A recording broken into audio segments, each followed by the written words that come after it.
Welcome back. We'll be going through the pre-1914 poetry now. The ones I'm going to go through are the ones that are assigned to the Duffy-Armitage combination. I'm going to go through it slightly differently because it's slightly harder to understand exactly what the poem's about. Normally, if I go through a poem and you just get the meanings, then you can kind of unlock the rest of the poem. But obviously, because there's more archaic English here, I'm going to go through it as read it, or what would be a translation first and foremost. So please excuse me for that. Don't think it patronising, and please just appreciate that some people do need to have that explained, especially when we come to something like My Last Duchess. Goodbye, the child that was my favourite thing and the best of me. You were a joy to me. My only sin was that I hoped too much of thee, looking forward to you growing up, my loved boy.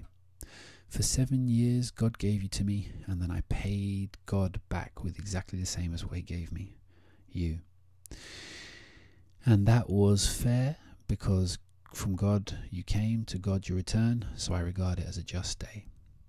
Otherwise I would lose all my sanity. But why would I think so? To worry that you have gone to a better place, a place I should really want to be.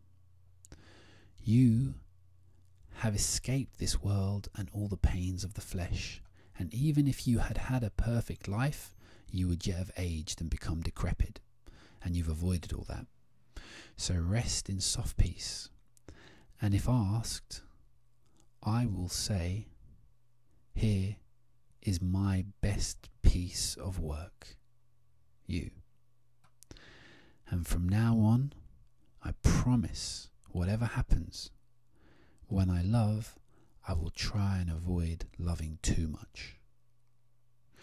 So this is obviously a poem about a guy losing his son and feeling sad about it. So we look through the structure first of all. So you've got the rhyme that goes through joy, boy, payday. So obviously that shows it's actually very respectful. He's actually really thought about this, wanted to put it together, and therein he actually shows love for his son. You know, this very kind of slow, fluid rhyme, which is very considered.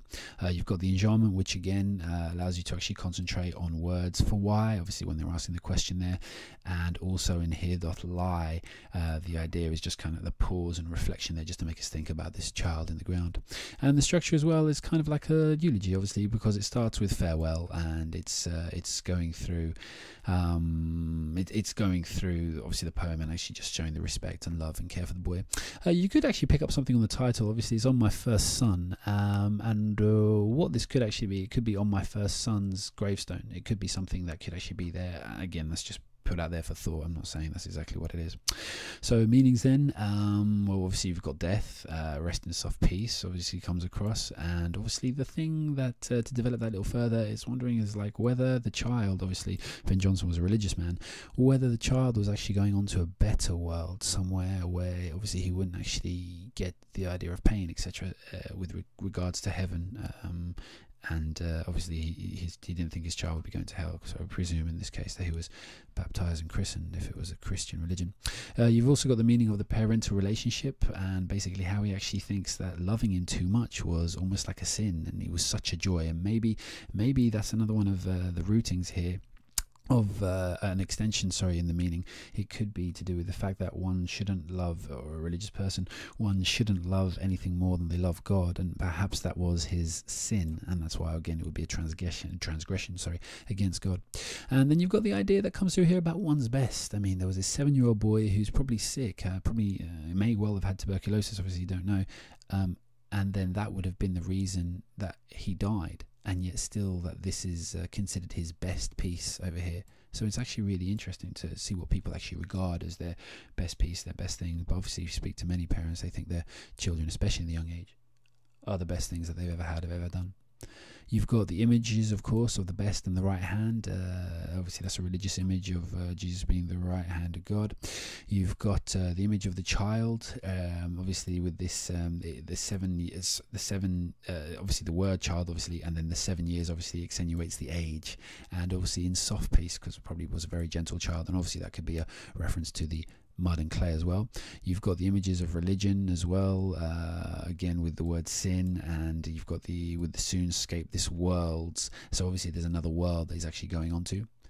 You've got metaphors, obviously right at the beginning with the right hand, the child of my right hand, etc.